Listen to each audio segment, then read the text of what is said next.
السلام علیکم ورحمۃ اللہ وبرکاتہ۔ درود شریف پڑھیں۔ اللہم صلی علی سیدنا شفیعنا حبیبنا مولانا محمد المعظم منبع العلم والحلم والحکم وآلہ وصحبہ وبارک وسلم دائما ابدا۔ قرآن کریم 16واں پارہ سورۃ الکہف رکوع 21 اور آیت نمبر 66 اللہ رب العالمین کا فرمان ہے، قال له موسیٰ هل اتبعوک علی ان تعلمنی مما علمت رشدا۔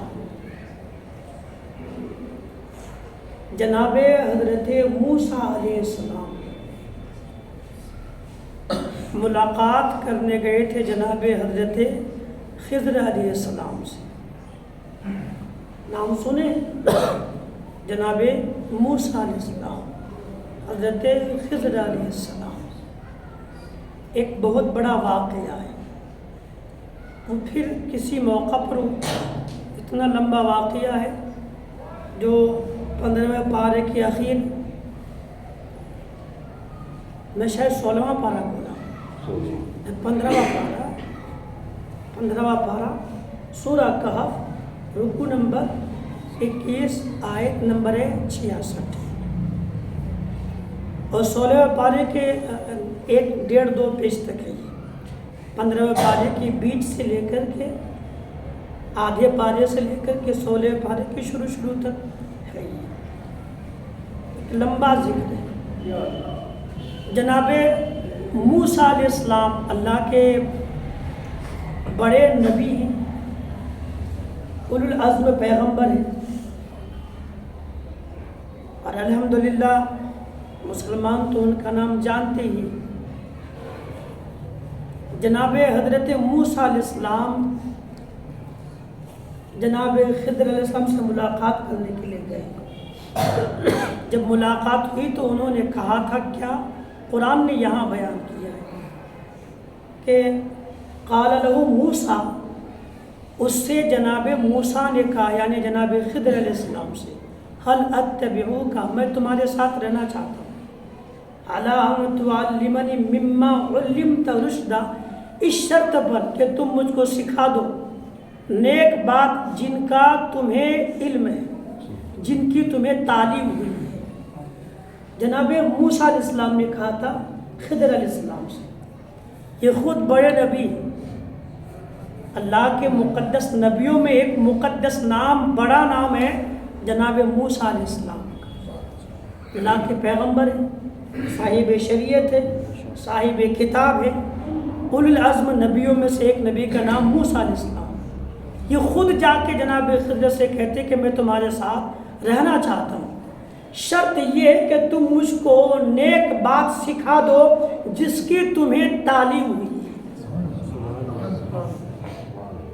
سمجھیں، علم مجھے سکھا دو، وہ علم جو تمہارے پاس، خود نبی ہیں مگر جناب خضر کے پاس جاتے ہیں کچھ سیکھنے کے لیے، سکھا دو مجھ کو جو نیک بات کی تعلیم تمہیں ہوئی ہے، جس علم کے بارے ہمارے نظر میں کچھ نہیں سمجھ میں آتا، وہ علم کیا ہے؟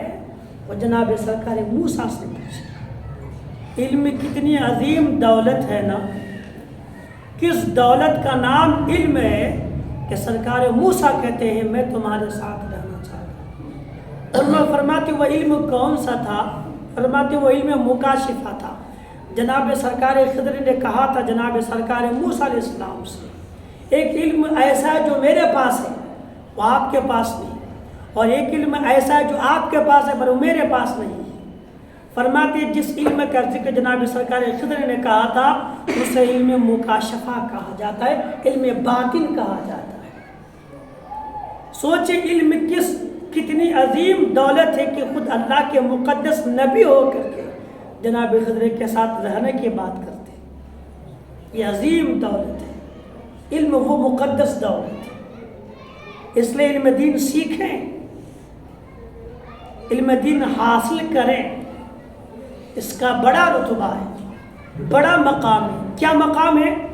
جناب حضرت انس رضی اللہ تعالی عنہ کی روایت ہے، کنز العمال میں اس کو بیان کیا گیا ہے، ابن عساکر کی روایت بھی ہے۔ فرماتے کہ من طلب بابا من العلم لیصلح به نفسه اور لمن بعده كتب الله له من الاجر بعدد رمل عالج۔ کہیں سبحان اللہ، سبحان اللہ۔ یہ جناب انس رضی اللہ تعالی عنہ کی روایت، اس کا مفہوم یہ ہے کہ من طلب بابا من العلم، جس نے علم کا ایک باب، ایک حصہ حاصل کیا، جو شخص علم کا ایک حصہ حاصل کرے، کس لیے؟ لیصلح به نفسه او لمن بعده، وہ علم اس لیے حاصل کرے کہ اس سے اپنی اصلاح کرے یا اپنے بعد والے کی اصلاح کرے، اپنی اصلاح کے لیے، اپنے بعد والوں کی اصلاح کے لیے جو علم کا ایک باب سیکھ لے گا۔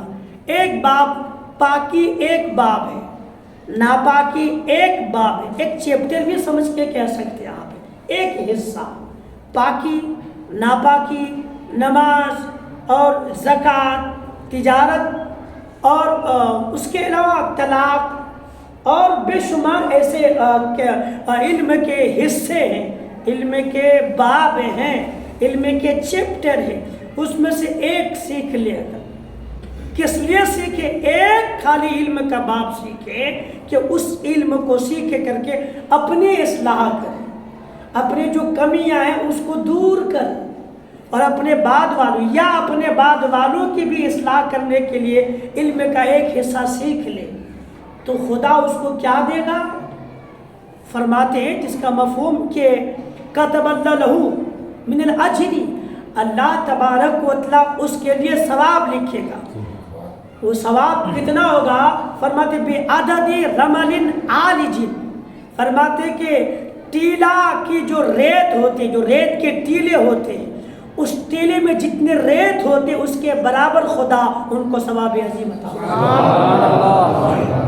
آپ اندازہ کریں علم کا صرف ایک باب سیکھ لینے والے کو خدا کتنا ثواب دیتا ہے۔ ریت کا پورا ٹیلا، آپ کبھی خدا توفیق دے تو عرب جائیں، نہیں تو راجستھان چلے جائیں، جہاں بڑے بڑے ریت کے ٹیلے پہاڑ جیسے ہوتے ہیں، ریت کا پہاڑ ٹیلا ہوتا ہے، اس ریت کے ٹیلے میں کتنے ریت ہوں گے کوئی گن پائے گا؟ کبھی آپ ریت کو گننا چاہیں نا تو تھوڑا ریت سمجھتے نا، بالو، اس کو اٹھا کے ہتھیلی میں رکھیں اور ایک ایک ریت کو آپ گن کر کے دیکھیں، سوچئے اس بالو کے ریت کے اگر ٹیلا ہو جائے، چھوٹی سی پہاڑی جیسی ہو جائے، اس میں کتنے ریت ہوں گی؟ کوئی اندازہ کر سکتا؟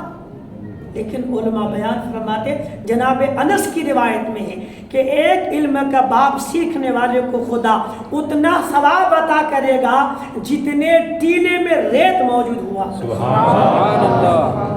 پتہ نہیں ہم لوگ کون سی دنیا میں ہیں، کب سیکھیں گے، کب جانیں گے، کب ہمیں محسوس ہوگا ہماری قوم کے جوانوں کو، بچوں کو، بوڑھوں کو کہ علم دین سیکھنے سے خدا کتنا ثواب عطا۔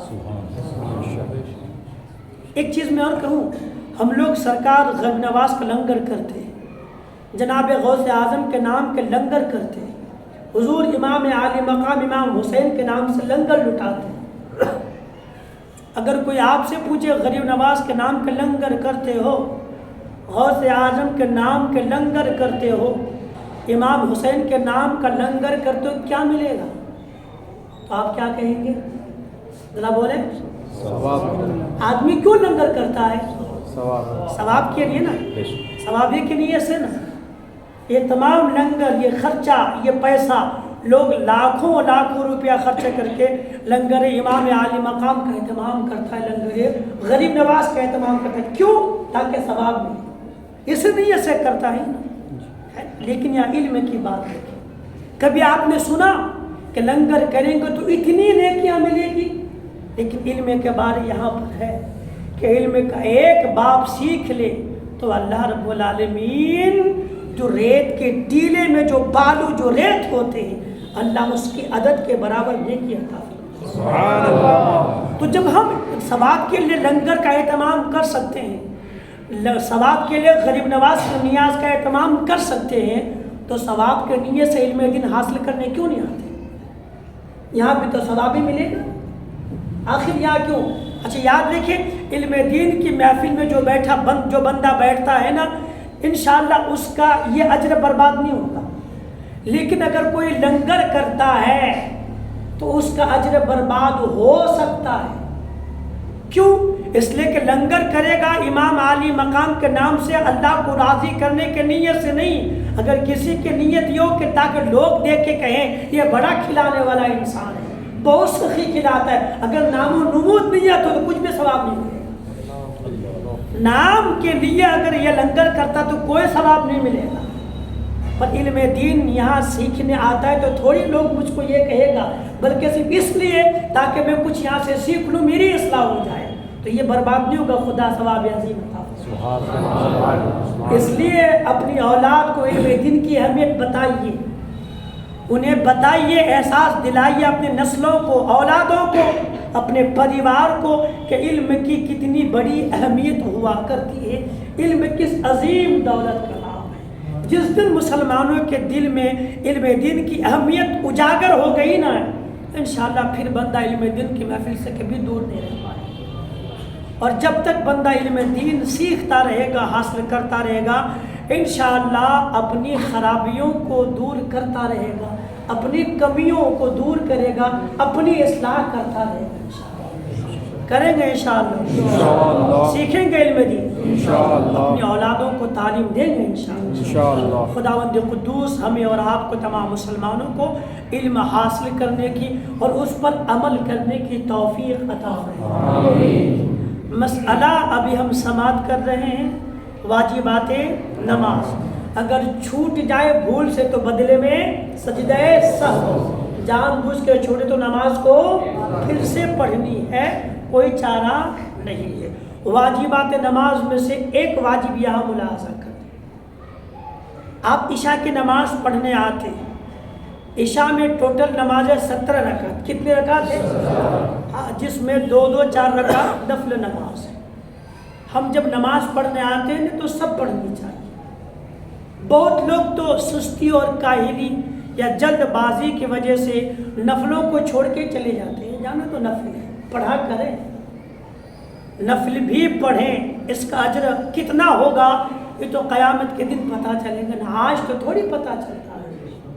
جب عشاء پڑھنے آتے تو ساری پڑھیں نا، جمعہ میں بہت لوگ نماز پڑھنے آتے ہیں نا، تو بہت ایسے بھی ہوں گے جو صرف 2 رکعت پڑھ کے بھاگ جاتے ہیں، 2 والے بھی ہوں گے، سنتیں ہی نہیں پڑھتے ہیں۔ بہت لوگ تو افسوس ہے ہمارے علم نہ ہونے کا خمیازہ بھگتنا پڑے گا۔ نقصان کیا ہے؟ میں نے جمعہ کے دن دیکھا، میں یہاں خطبہ پڑھ رہا ہوں، کچھ لڑکوں کو دیکھا جو ٹھنڈ سے بچنے کے لیے، دھوپ تاپنے کے لیے وہ بالکل مسجد کے باہر کھڑا تھا دھوپ میں، یعنی اس کے نظر میں دھوپ کی اہمیت ہے، خطبہ سننے کا ثواب کیا اس کی اہمیت ہی نہیں؟ اس کو علم ہوتا تب نہ، وہ باہر نہیں مسجد کے اندر ہوتا۔ بہت ابھی ایسے بھی لوگ ملیں گے جو باہر ہی پڑے رہے ہوں گے، یعنی تھوڑی بھی ٹھنڈی، حالانکہ اس جمعہ کو کوئی ٹھنڈی نہیں تھی، مگر پھر بھی دھوپ کی تمازت سے محظوظ ہونا ہے، اس لیے وہ باہر کونے میں کھڑے ہو کر دھوپ میں کھڑا ہے۔ اے مسلمان، تجھے دھوپ کی اہمیت ہے اور خطبہ سننے کا کتنا اجر ہے اس کی اہمیت ہی نہیں۔ کیوں ایسا ہوا؟ علم نہیں، اس لیے نا۔ اس کو پتا ہوتا کہ اگر میں مسجد میں خطبہ سننے سے پہلے انٹر نہیں ہوں گا تو میرا نام اللہ کے فرشتوں کے فہرست میں نہیں لکھا جائے گا۔ سن چکے ہیں نا، یہ معلوم ہے نا آپ کو کہ جمعہ کے دن بندہ آتا ہے تو ہر آنے والے کے نام فرشتے ایک جو نوشتہ ان کے پاس ہوتا ہے اس میں لکھتے رہتے ہیں۔ کب تک لکھتے ہیں؟ جب تک امام خطبہ پڑھنے کے لیے ممبر پر بیٹھ نہیں جاتا ہے۔ جب امام خطبہ پڑھنے بیٹھ جاتا ہے، فرشتے اس نورانی صحیفے کو لپیٹ دیتے، اب کسی کا اس کے بعد جو مسجد کے گیٹ کے اندر آتا ہے اس کا نام نہیں لکھا جاتا۔ ان کو پتا ہوتا تو بندہ دھوپ کے لیے نہیں، ثواب کے لیے مسجد کے اندر آ کے بیٹھنے کی کوشش کرتا، اس لیے کہ قبر میں دھوپ نہیں ثواب کام آئے گا۔ حشر میں دھوپ میں ثواب کام آئے گا، لیکن اس کو پتا ہوگا، علم ہوگا، تب نہ معلوم ہوگا کہ مجھ کو دھوپ میں نہیں بلکہ مسجد میں آ کے خطبہ سننے کے صفوں میں شامل ہونا چاہیے۔ علم نہ ہونے کا نقصان اتنا بڑا، اللہ کریم ہمیں عمل کی توفیق عطا فرمائے۔ تو جب آپ مسجد میں آئے نا تو 17 رکعت عشاء کی پوری پڑھیں، ظہر میں 12 ہے پوری پڑھیں، مغرب میں 7 ہے پوری پڑھیں، جمعہ میں 14 رکعت ہے پوری پڑھیں۔ یہ کیا خالی فرض یا جو سنت پڑھ کے چلے گئے، 2 رکعت نفل پڑھنے میں جاتے ہیں، پڑھیں گے انشاءاللہ۔ وتر واجب ہے نا، واجب ہے، یہ نماز پڑھنی ہے۔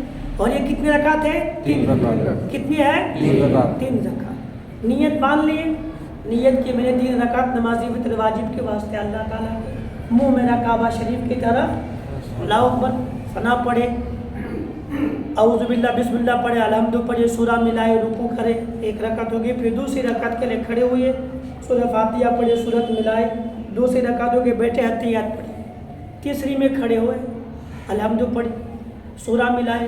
اب کیا کرنی ہے؟ پھر اللہ اکبر کیا کر کے ہاتھ باندھنے ہے نا۔ ایک میں بات بتا دوں، حضور امام عشق محمد سرکار اعلیٰ حضرت نے فرمایا ہے، علماء بیان کرتے ہیں کہ جو بندہ وتر کی 3 رکعت جو پڑھتے ہیں نا، پہلی میں اذا جب، دوسری میں تبت یدا، تیسری میں قل هو اللہ پڑھے گا، اس کی برکت سے دانت کی بیماری سے محفوظ رہے گا۔ دانتوں کو تکلیفوں سے، بیماریوں سے بچانا چاہتے ہیں تو حسن ظن کے ساتھ یہ وظیفہ ذہن میں رکھیں۔ وتر واجب، ضروری نہیں کہ یہی پڑھے، آپ کچھ بھی پڑھ سکتے ہیں، لیکن پہلی اذا جب، دوسری میں تبت یدا، تیسری میں قل هو اللہ، اس کے برکت ہوگی، دانتوں کی بیماری سے خدا آپ کو محفوظ رکھے گا۔ تیسری میں جب انسان الحمد پڑھ کے، قل هو اللہ پڑھ کے، پھر رکوع میں جانے سے پہلے اللہ اکبر کہہ کر کے ہاتھوں کو اٹھا کر کے پھر باندھ لیتا ہے، یہ اللہ اکبر کہنا واجب ہے، یہ کہنا وتر واجب میں۔ تیسری رکعت میں تکبیر کے لیے، جس کو تکبیر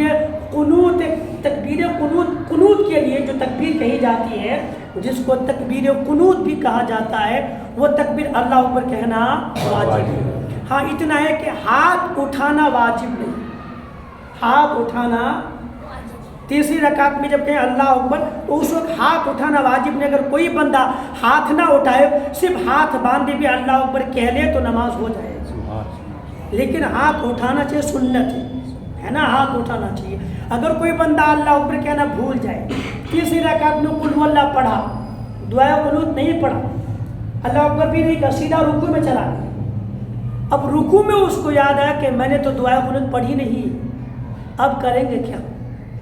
اس لیے کہ پہلے سن چکے، اگر کوئی بندہ الحمد پڑھا، سورت نہیں ملا، رکوع میں چلا گیا اور رکوع میں یاد ہے تو کیا کریں گے؟ بھول گیا، واپس اٹھنا ہے۔ اگر رکوع میں یاد آیا کہ میں نے سورہ ملایا ہی نہیں تو واپس اٹھنا ہے رکوع سے، ہے نا۔ اٹھنے کے بعد پھر سورت ملانی، پھر رکوع میں جانی، اس کے بعد نماز کے آخر میں سجدہ سہو کرنی ہی کرنی ہے۔ سورہ نہیں ملائے گا تو بھی سجدہ سہو کرے گا، سورت بھول کے بعد رکوع سے اٹھ کے ملائے گا تب بھی اس کو سجدہ سہو کرنا ہے۔ لیکن سورہ ملانے کی فضیلت بہت بلند بالا ہے، تو علماء فرماتے ہیں کہ اگر رکوع میں یاد آیا کہ میں نے سورہ نہیں ملایا تو اٹھ جائے اور سورہ ملا دے، ہے نا۔ اگر ابھی نہیں ملے گا تو پھر بعد کی رکعت میں ملانا پڑے گا اس کو۔ لیکن دعائے قنوت کا مسئلہ الگ ہے، اگر کوئی بندہ وتر واجب میں دعائے قنوت ملانا بھول گیا یا اللہ اکبر کہنا بھول گیا اور رکوع میں یاد آیا، اب اٹھے نہیں، سورہ ملانے جیسے اٹھتے اس میں نہ اٹھے، بلکہ رکوع میں رکوع مکمل کرے، پھر سجدہ کرے، آخر میں سجدہ سہو کرے، نماز ہو جائے گی، نماز ہو جائے گی، اٹھنا نہیں اس میں۔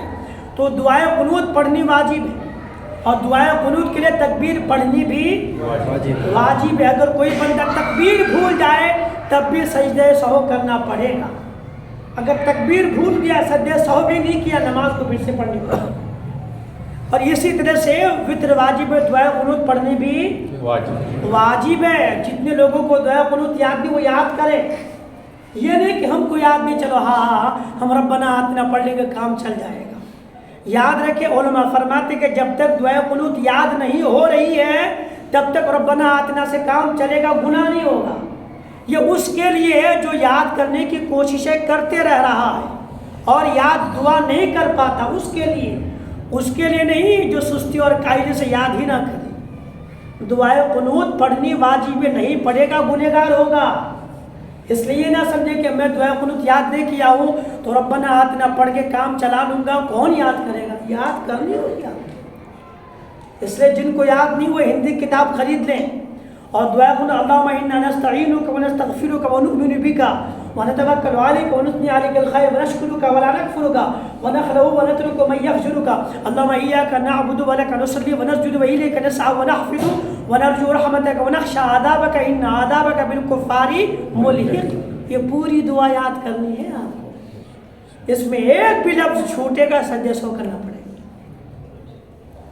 سمجھے؟ یہ دعا یاد کرنی، جن کو یاد نہیں ہے اس لیے وہ سوچتے چلو چل جاتا ہے، اللہ قبول کرنے والا ہے، یہ کہ کام بھی چلنے والا، یاد کرنی پڑے گی۔ تو جب تک ہاں یاد کرنا شروع کر دیں، جب تک یاد نہیں ہوتی ہے دعا تب تک آپ ربنا آتنا پڑھتے رہیں، یا اللہم اغفر لی، اللہم اغفر لی، اللہم اغفر لی، یا رب اغفر لی، رب اغفر لی، رب اغفر لی سے کام چلا سکتے ہیں، لیکن تب تک جب تک دعا یاد نہیں ہو جاتی۔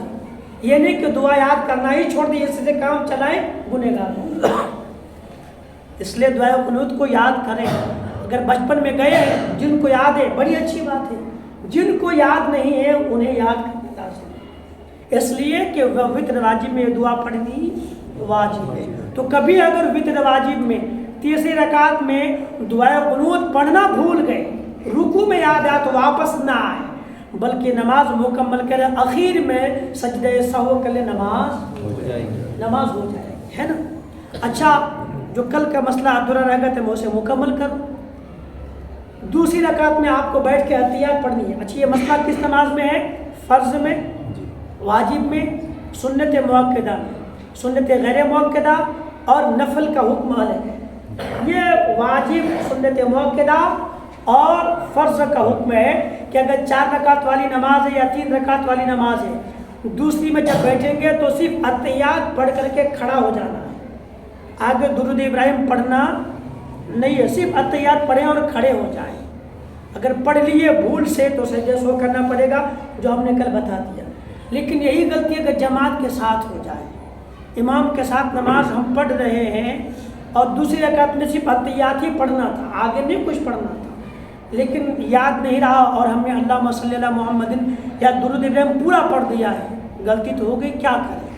پھر آخر میں سجدہ سو کریں گے کیسے؟ اس لیے کہ امام کے ساتھ نماز پڑھتے ہیں، پھر کیا ہوگا؟ تو علماء فرماتے ہیں کہ اگر آپ امام کے ساتھ نماز پڑھ رہے ہیں جماعت کے ساتھ میں، تو جب تک امام کے ساتھ میں ہیں اس کے ساتھ میں جو غلطی ہو رہی ہے وہ غلطی معاف ہے، وہ غلطی امام کے ساتھ نماز پڑھتی اور غلطی ہو جائے، فرض نہیں بلکہ واجب چھوٹ جائے تو یہ غلطی معاف ہے، آپ نماز مکمل کریں، امام کے ساتھ میں آپ کی نماز ہو جائے، آپ کی نماز۔ پر اس میں ایک مسئلہ اور ہے، اس کا میں خلاصہ کرتا ہوں۔ مان لیجئے کہ آپ امام کے ساتھ نماز پڑھتے ہو، تیسری رکعت میں آئے، چوتھی میں آئے، 3 رکعت امام صاحب پڑھ چکے تھے، چوتھی میں آپ آ کے شامل ہوئے، ہے نا؟ اب امام کے ساتھ ہی، جماعت کے ساتھ، اب امام ایک رکعت پہ اگر مل گئی نا، سجدہ بھی اگر آخر کا مل گیا تو جماعت کا ثواب مل جائے گا۔ اگر کوئی بندہ چوتھی رکعت میں شامل ہو رہا ہے، امام صاحب کی چوتھی اور آپ کی پہلی رکعت ہوئی، امام نے سلام پھیرا چوتھی رکعت میں، آپ کی ایک رکعت ہوئی، آپ کھڑے ہو گئے، اب آپ دوسری پڑھیں گے، اس میں آپ کو سورہ ملانا ہے، سورت ملائے، آپ کی دوسری، آپ بیٹھ گئے، اس میں احتیاط پڑھے اور پھر پڑھ دیا اللہم صلی علی محمد، ہے نا؟ یہ غلطی ہو گئی، تب آپ کو یہاں پر سجدہ سو کرنا پڑے گا، اس لیے کہ اب یہ 3 رکعت آپ کی خود کی ہو رہی ہے، تو جو رکعت نماز آپ کی خود کی ہو رہی ہے اس میں غلطی ہو جائے گی، واجب چھوٹ جائے گا تو سجدہ سو کرنا پڑے گا، لیکن اسی رکعت کی وہ رکعت، اسی نماز کی وہ رکعت جو امام کے ساتھ میں اس میں غلطی ہو رہی ہے، تو جب تک امام کے ساتھ میں اور غلطیاں ہو رہی وہ تمام غلطی معاف ہے، شرط ہے کہ فرض نہ ہو، واجب ہو۔ فرض چھوٹے گا تو نماز ہی نہیں ہوگی، فرض چھوٹے گا تو مثال کے طور پر آپ سجدے میں گئے، امام صاحب نے کہا اللہ اکبر، اور امام کے سجدے میں جانے سے پہلے آپ سجدے میں چلے گئے، اور امام کے اٹھنے سے پہلے آپ سجدے سے اٹھ گئے، امام کے اٹھنے سے پہلے ہی آپ اٹھ گئے، آپ کی نماز ختم ہو گئی، نماز نہیں، آپ کو نماز پھر سے پڑھنی پڑے گی۔ ایسی رکوع میں ہے کہ امام کے رکوع میں جانے سے پہلے رکوع میں چلے گئے، اور امام کے رکوع سے اٹھنے سے پہلے آپ رکوع سے اٹھ گئے، تب آپ کی نماز ختم، آپ کو نماز پھر سے پڑھنی پڑے گی۔ یہ وتر واجب میں دعائے قنوت پڑھنا واجب ہے، اور دعائے قنوت کے لیے اللہ اکبر کہنا بھی واجب ہے۔ اگر کوئی بھول جاتا ہے تو سجدہ سہو کرنے پڑے، یاد رہے گا انشاءاللہ۔ اور بھی کہ واجباتیں بتائیں گے، لیکن ایک کل جو بات میں بتانا چاہتی ہوں اس کو خلاصہ کر دوں گے، وہ کہ دلوں کا بولے ذرا، دل لگنے کا نسخہ، دل کو سکون دلانے کا نسخہ، کہ دل لگ جائے، دل بے چین ہے اس کو چین ملے، دل بے قرار ہے اس کو قرار مل جائے، دل پریشانی دور ہو جائے، دل لگتا ہی نہیں، دل لگ جائے، سکون مل جائے، اس کے لیے نسخہ کیا ہے؟ تو قرآن کریم 13واں پارہ سورۃ الرعد رکوع نمبر 10 اور آیت نمبر 28 اس کا ایک حصہ ہے، آیت نمبر 28 کا آدھا حصہ، ایک حصہ اللہ رب العالمین کا خود کا فرمان ہے، فرماتا ہے الا بذکر اللہ تطمئن القلوب، سبحان اللہ، کہیں سبحان اللہ۔ یہ ہے قرآن، یہ نسخہ کسی انسان نے نہیں بلکہ انسان کو پیدا کرنے والے رب نے دیا۔ سبحان اللہ، الا، ہوشیار ہو جاؤ، خبردار ہو، سن لو، بذکر اللہ تطمئن القلوب، اللہ سن لو، اللہ کے ذکر میں دلوں کا چین۔ سبحان اللہ۔ جب بھی دل پریشان ہو، دل نہ لگے، دل گھبرائے، دل کو سکون نہ ملے، دل کو اطمینان نہ ملے، خود خدا فرماتا اس خدا کا ذکر شروع کر دو، اللہ کے ذکر کے برکت سے تمہارے بے چین دل کو چین مل جائے۔ سبحان اللہ۔ ہاں، یہ کنفرم ہے بالکل 100%۔ کسی بھی گناہ کی وجہ سے، بیماری کی وجہ سے، کسی کے ڈر کی وجہ سے، کوئی تکلیف کی وجہ سے دل گھبرا رہا ہو، دل بے چین ہو، گھر میں دل نہ لگتا ہو، محلے میں دل نہ لگے، دوستوں کے پاس دل نہ لگے، تو اللہ نے فرمایا اس وقت اللہ کا ذکر کرو، ذکر خدا کے برکت سے تمہارے بے قرار دل کو خدا قرار عطا فرمائے۔ رب نے کہا الا سن لو بذکر اللہ تطمئن القلوب، تمہارے دلوں کا چین اللہ تبارک و تعالیٰ کے ذکر میں ہے۔ سبحان اللہ۔ آپ سوچیں جس دل کا چین اللہ نے اپنے ذکر میں رکھا ہے، ہم مسلمان اس دل کو چین دینے کے لیے بڑی بڑی ٹی وی لے کر کے آتے ہیں، بڑے بڑے پلنگ لے کر کے آتے ہیں، اور بڑے بڑے اے سی، فریج، گھر میں طرح طرح کے سامان لاتے ہیں، بس دل کو سکون ملے گا۔ لیکن یاد رکھیں دل کا سکون نہ مکان میں ہے، نہ دکان میں ہے، نہ کاروبار میں، نہ کس میں ہے، اس لیے کہ خدا نے کاروبار میں، دکان، مکان میں دل کا سکون رکھا ہی نہیں ہے۔ دل کا سکون رکھا ہے اللہ اپنے ذکر میں۔ اس کو یوں سمجھا، آپ چشمہ پہنتے ہیں، ٹوپی پہنتے ہیں، چشمہ کو، ٹوپی کو آپ کسی طباق میں، طاق میں رکھ دے گھر کے کسی کونے میں، اس کو ڈھونڈے پلنگ میں، اس کو ڈھونڈے بیڈ رکھے آپ بیڈ روم میں، ڈھونڈ رہے ہیں آپ اس کو ہال میں، کچن میں، ملے گا؟ نہیں ملے گا نا۔ آپ جس تجوری کے خانہ میں چشمہ رکھے ہیں، جب تک وہاں نہیں جائیں گے چشمہ نہیں ملے گا۔ اس جگہ کو چھوڑ کے پورا بیڈ روم تلاش کر لیجئے، پورا ہال تلاش کر لیجئے، چشمہ جہاں رکھا ہے جب تک وہاں نہیں جائیں گے چشمہ نہیں ملے گا۔ بلا تشبیہ و تمثیل خدا نے دلوں کا ذکر، دلوں کا چین ذکر خدا میں رکھا ہے۔